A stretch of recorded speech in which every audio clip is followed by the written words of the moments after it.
Hello friends, yesterday we got the most gorgeous delivery of plants and I cannot wait to share them with you. Not only what they can do for your garden right now, but what they can do for your garden in the future and how they can transform your space. Y'all, we got a little bit of everything. We got sun shrubs, we got shade loving shrubs, we've got flowers, we've got fragrance. Literally just about anything you can think of we received yesterday, and they are absolutely stunning. So if you're like me, a southerner, and you're in the throes of spring, then I want you to stay tuned because these are the plants that you're going to be wanting to look for your garden at your local garden center right now. And if you're in the cooler zones and you're still waiting on spring, this is going to be some inspiration when those warm temperatures arrive to your garden. That way you can hit the ground running and be ready to go to bring color, structure, fragrance to your garden.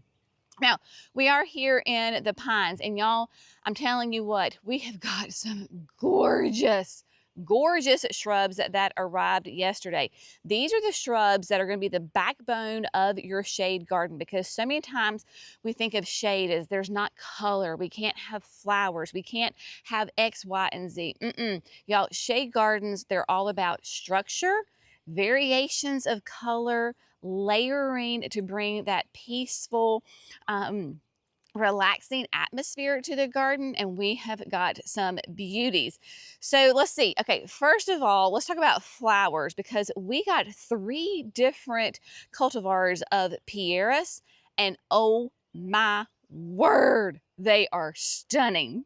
Let me introduce to you first, y'all, this is Purity Pieris, and it is that, I am sorry, y'all, look at the foliage on it, all of that brand new growth, and then look at these beautiful cascading little tiny bell-shaped flowers.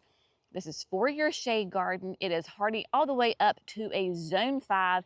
It is going to be 3 to 4 feet tall and wide. I just can't say enough about this. Like, look at all of those gorgeous blooms. So if you have that shade filtered sun garden, why would you not want this in your garden right now, right? It is absolutely stunning. So that is Purity. Then we're going to move over here because we've got 2 more. This one is Scarlet O'Hara. Can you get any more southern than that? I don't think so. But look at the difference. So now Scarlet O'Hara still has the beautiful cascading bell-shaped flowers, but the new growth, right? So that new growth is that beautiful scarlet color against the older foliage that is that lovely dark green. So you still have all of the great characteristics of Purity, just a little bit of a color variation. Now also with Scarlet O'Hara, it is going to be it's going to be a little bit bigger, my friends, like 6 to 8 feet tall. I believe it said 4 to 5 feet wide. So you want to talk about making a statement in your garden. Scarlet O'Hara, she was not a demure woman, right? She made statements wherever she went. And so this Pieris also lives up to that name. Pair it with your Florida sunshines with that beautiful chartreuse color, and it will be absolutely gorgeous. But I love the foliage on this one. And then talking about foliage, let's look at the next one. Look at that. Does that not just like jump out at you?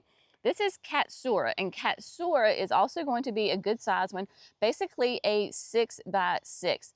But the foliage on this is unbelievable.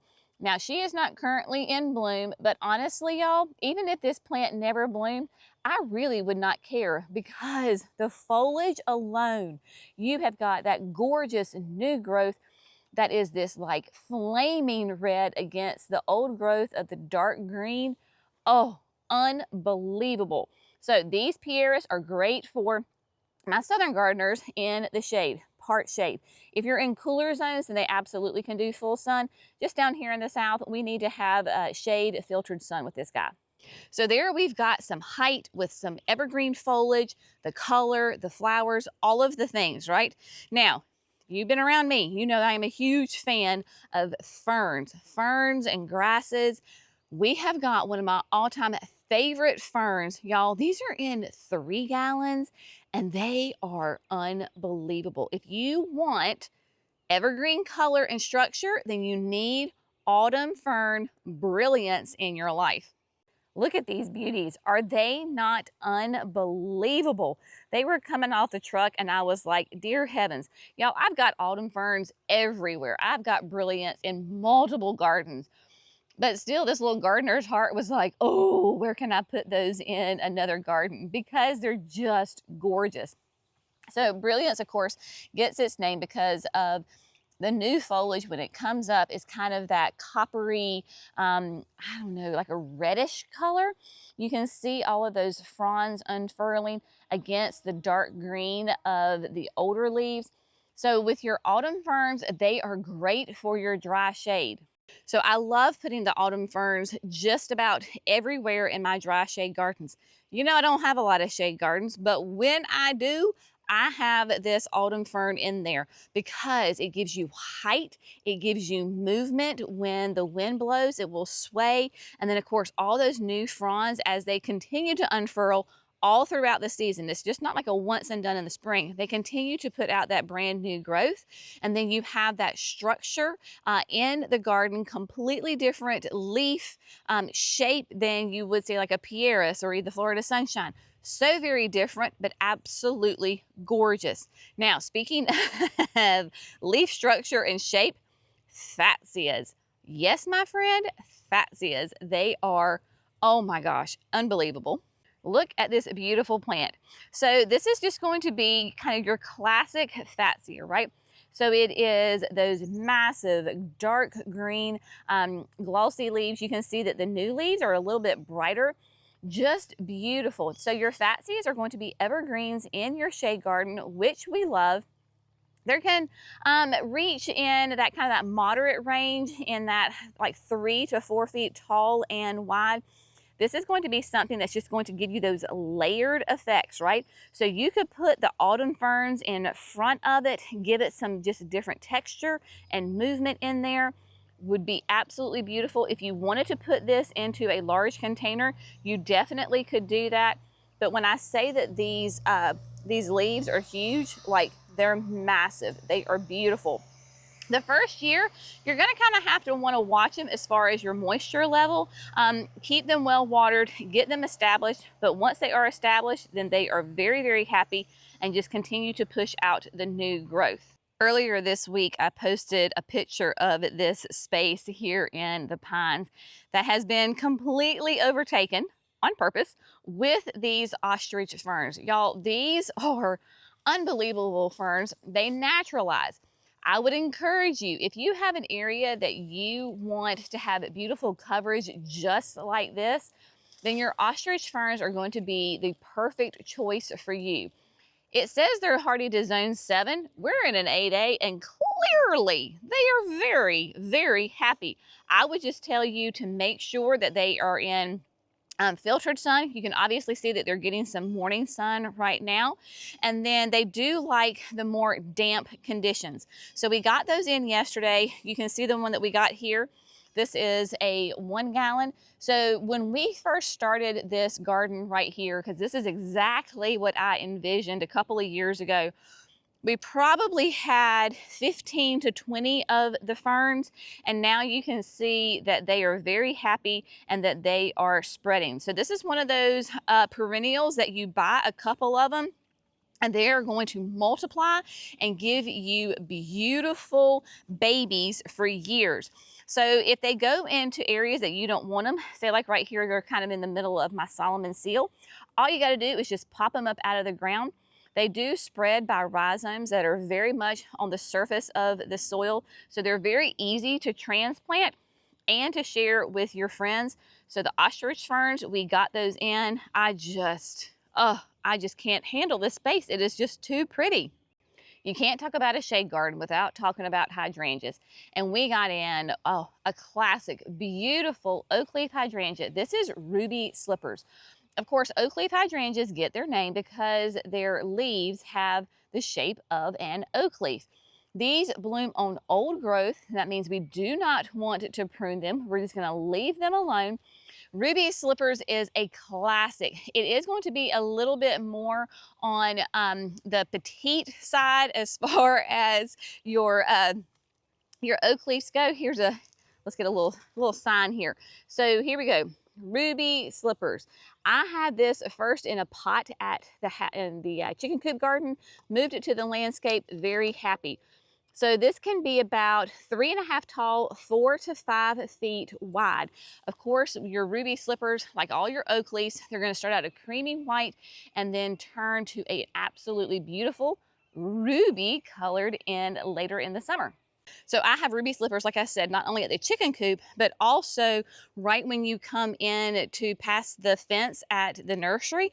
I've got a collection of like 5 of them right there, and they are great. So where do you want to put your ruby slippers? Obviously, you're going to go in the shade, filtered sun. I will say, my ruby slippers at the fence, they are basically in the shade all day until the afternoon, and they get probably about 2 hours of direct hot sun. They do great. The bed is on irrigation, but we only run it maybe once a week for like 30 minutes just to keep the soil moist and to help combat those tree roots, right? So as long as you get them, once you get them established, they are very drought tolerant. Mimi has a couple of ruby slippers in her garden, and you know she has no irrigation, very dry shade. Ruby slippers, absolutely classic, beautiful Oakleaf hydrangea for your shade filtered sun garden. One last thing before we move on to the sun loving shrubs.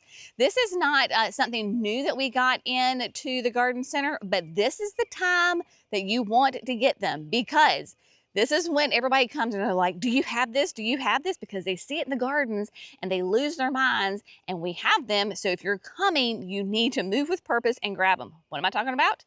Variegated Solomon seal. Here we go, my friends. So here we are at the bridge. This is the stand of Solomon seal.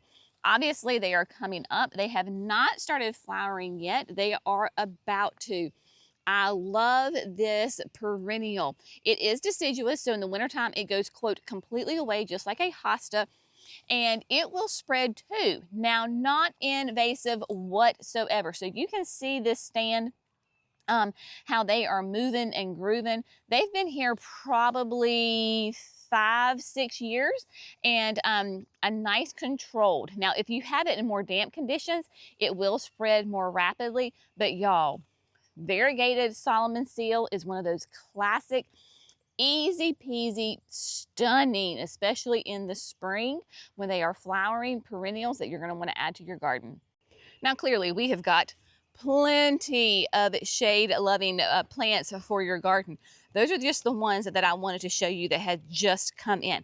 So let's talk about the sun garden, because honestly, that's what I have. The vast majority of my gardens are full sun gardens. What do you consider a full sun garden? A full sun garden is going to be 5 to 6 hours or more of sun, okay?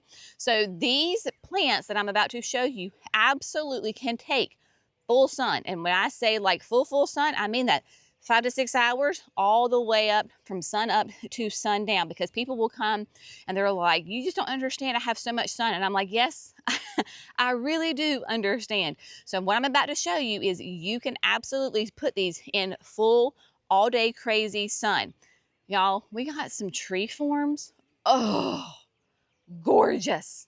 So we got a whole plethora of shrubs, y'all. So let's just start first with the Limelight tree forms. Of course, Limelight hydrangea, absolute classic industry standard setting of a hydrangea. Panicle, full all day sun, beautiful, huge white blooms. So this is what we call a standard.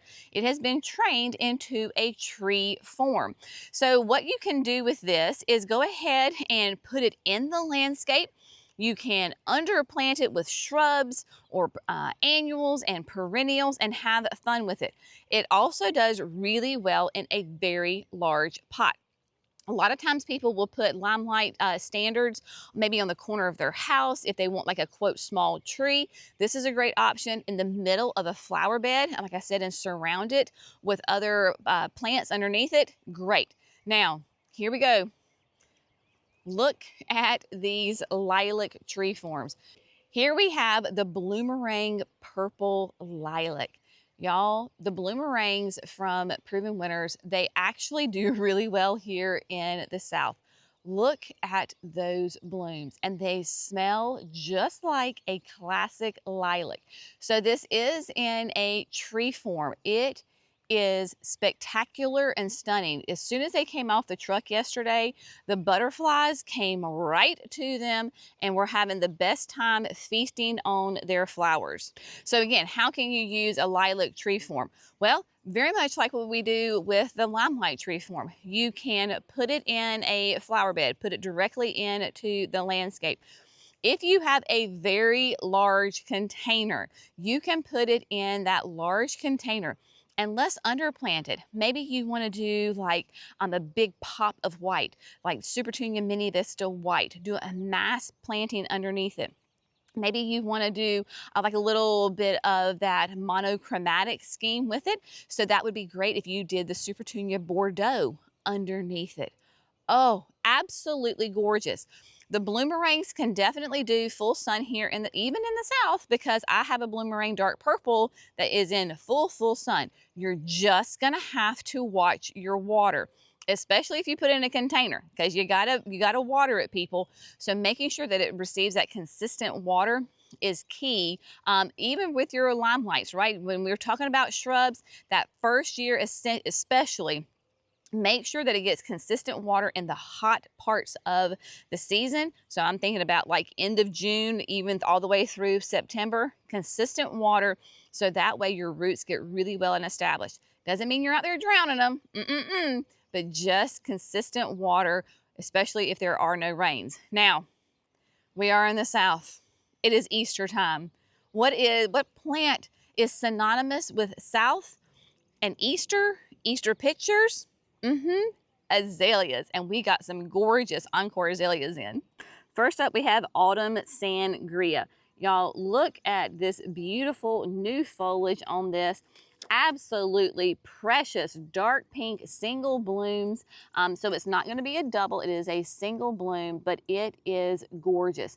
Now your Encores come in a variety of sizes. This one's going to be 4.5 tall and 4 feet wide. Of course, your Encores are hardy in zones 6A to 10. But Sangria, if you're like me and you're a pink lover, then Sangria could absolutely be a top choice for you. And of course, we love your Encores because they're reblooming. If you've ever noticed with the Encore azaleas, they all start with autumn, right? So autumn twist, autumn royalty, autumn sangria. That is a little bit of a reminder to tell you, yes, they bloom gorgeous in the spring. They also bloom sporadically in the summer, and then the fall. The fall is just as a beautiful display as the spring. So that's why they're called autumns, because it's reminding you, hey, I bloom also in the autumn. Now, if you're not a pink lover, maybe you're a red lover. Also, look at this, autumn bonfire. So bonfire is gonna be a little bit smaller in that 3.5 tall wide range. Beautiful red flowers. So maybe you're an NC State fan. Maybe you're a Georgia fan. I'm trying to think of all my other Southern schools that are red. That's not my category, but there you go. So if you love those reds in your garden, this would be a great one. And then if you paired it with the Night Lights Camericiferous, look at this beautiful. And of course, your azaleas are evergreen. And then you have got this beauty that can absolutely handle the heat and humidity. This is like instant landscape right away. And then you have got the Loropetalums. This is Purple Daydream, which is going to be a nice petite. It's going to be 2 to 3 tall, 3 to 4 wide, another evergreen. So you have got this instant landscape right here at your disposal. Boom. You don't even have to think about it. You've got it right here. Another great option for the evergreen garden, you've got the Pancake Arborvitae. Are these not the cutest little things ever? Of course, so your Arborvitae is going to be another nice evergreen in that petite little round, hence pancake name. So this would be great if you had a low profile on the front of your house. Pair it with the Purple Pixie Loropetalum, and Purple Pixie is going to be more of a weeping habit. So 1 to 2 feet tall, 3 to 4 wide, another evergreen. So you have got this beautiful, and of course your Azaleas are evergreen. So this would be great if you had a low profile on the front of your house. Pair it with the Purple Pixie Loropetalum, and Purple Pixie is going to be more of a weeping habit. So 1 to 2 feet tall, 3 to 4 wide. This would also do really well in a container because it has that cascading habit to it with that beautiful deep purple coloration to it. So purple pixies along with your pancakes would be a great, great low profile evergreen landscape for the front of your house. If you love azaleas but you want something even smaller, let's go for autumn coral. Autumn coral is going to be 2.5 feet tall, 3 feet wide, beautiful pink, a coral color bloom on it. Just great. It is absolutely gorgeous. Look at all of that bright green, that new foliage. Oh, stunning. So let's say you love the pink, but you want something a little bit bigger, a little bit more showy, perhaps, with the size. Then you've got autumn carnation. Now, autumn carnation is going to be unique because it is going to be a double bloom. So it's a little bit of a softer, like a true pink, but look at that. Isn't that gorgeous? Double pink. Leaves are a little bit different as far as the size. If you can see between your carnation and your coral, a little bit fatter, beautiful, 4.5 tall, 4 feet wide, and then autumn royalty. This is the classic color of azaleas that I think of when I think of southern azaleas. Of course, the old-fashioned azaleas do not like all the sun, but they would give you this bright color. So royalty, if you've got that full sun garden, you get the classic southern azalea look for the full sun. And royalty is also going to be in that 4.5 tall and wide, but just beautiful, bright fuchsia flowers on it. All right, so we've talked about a lot of shrubs. Let's talk about some perennials because we're all about adding in the trees, the shrubs, the perennials, the annuals all together to give us a cohesive, beautiful landscape that gives us color and structure and movement 4 seasons of the year. So these are actually still in the wagons. We hadn't had a chance to get them out. So let's go with what everybody is seeing right now. You're driving around town, you're passing by these houses, maybe some of them that have been there for a very long time, and you see this carpet of color, and you're like, what is that? It is ground phlox. Look at this explosion of color. Y'all, this is Drummond's pink. It is going to be a creeping phlox. It is in full bloom right now. And you're going to see these all throughout the landscape. So you get this beautiful ground cover that is for the full sun. It is going to be only 4 to 6 inches tall. Like that's why it's called creeping, because this is as tall as it's going to get. But yet it will spread to be about 12 inches wide. Absolutely like electric pink flowers. Your butterflies go nuts over these guys. So if you were looking for that creeping phlox, we've got it. One of our #1 selling perennials is the Cat's Pajamas Nepeta, your catmint.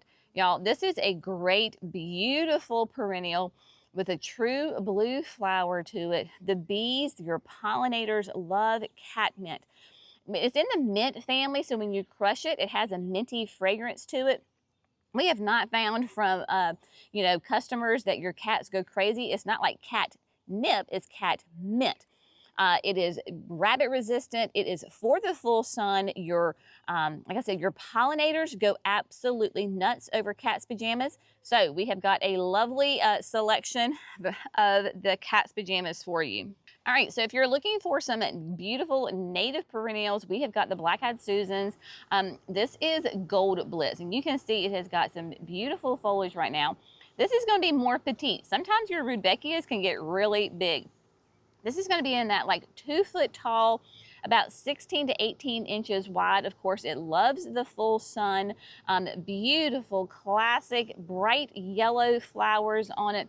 So this is a great option if you need a more petite version of a Rudbeckia.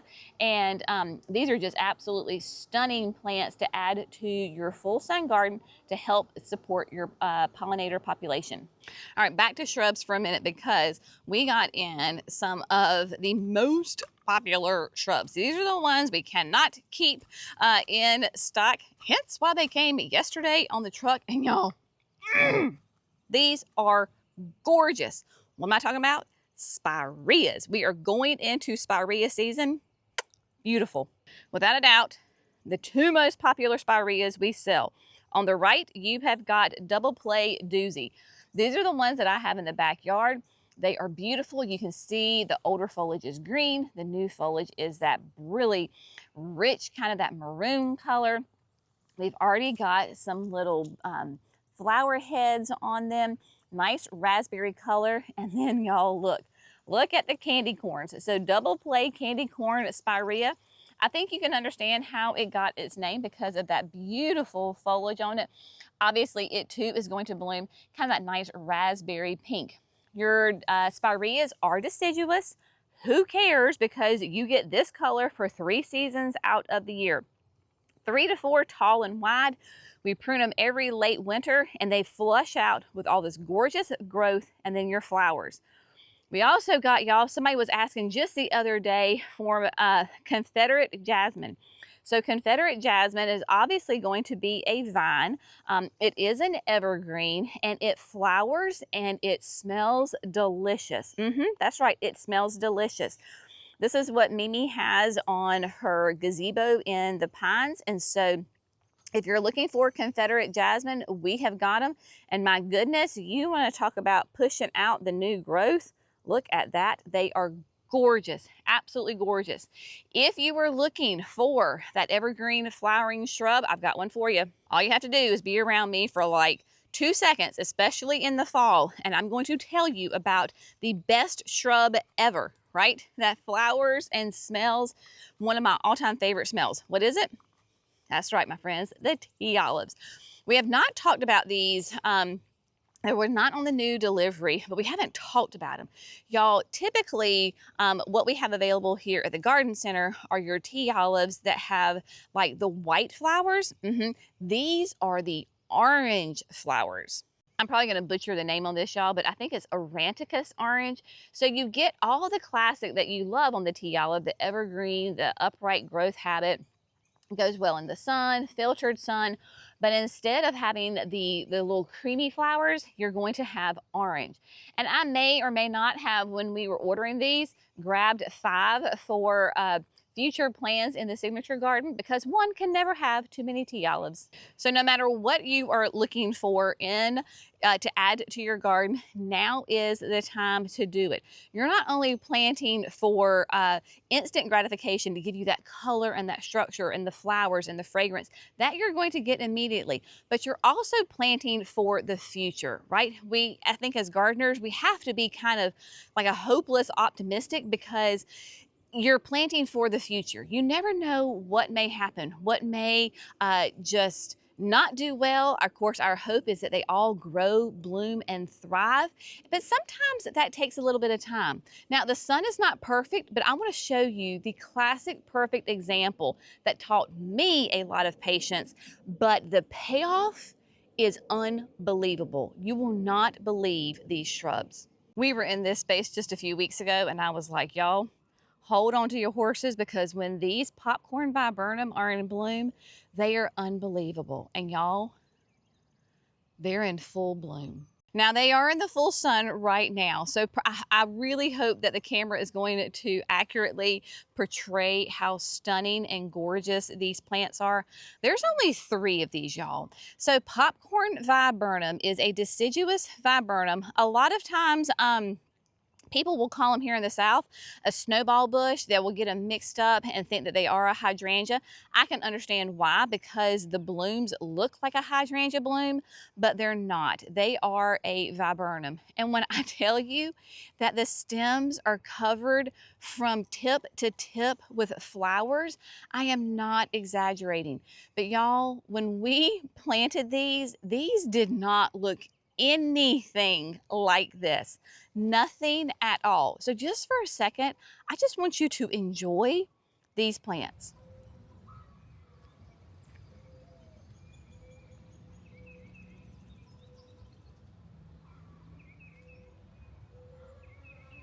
These 3 popcorn viburnum have been here probably for about 5 or 6 years. I don't remember exactly when I planted them. They were 3 gallons when I planted them. Probably in about the most they were as tall as far as their height was like 3 feet. They are every bit of 8 feet tall now. I have never pruned them.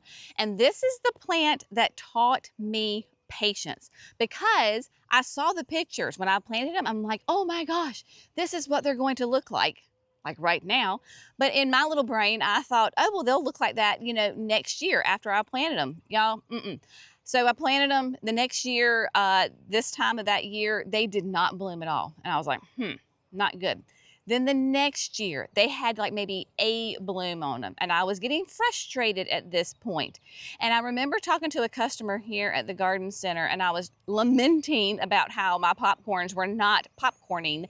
And she was like, Jenny, just be patient. I promise if you give them time, they are going to bloom and they are going to be covered. And I was like, okay, fine. So then the next year I went from like 1 bloom to like 6, 7, 8, 10 blooms. And I thought, okay, maybe she's right. And every year they have exponentially had more and more blooms. Y'all, this is why we garden. This is why we struggle and we sweat and we worry about our plants, because here you go. Absolutely, the beauty will come. Are there going to be times when we fail, the plant fails? Absolutely. But when you hit a plant like this, and they love this spot and they perform like this, it makes it all worth it. So I just wanted to encourage you just a little bit, that it may take a minute, but I promise the reward is coming. As always, we hope you have found this fun, informative, inspirational. I tell you. Y'all have a great day. I'll see you in the next video. Bye, friends.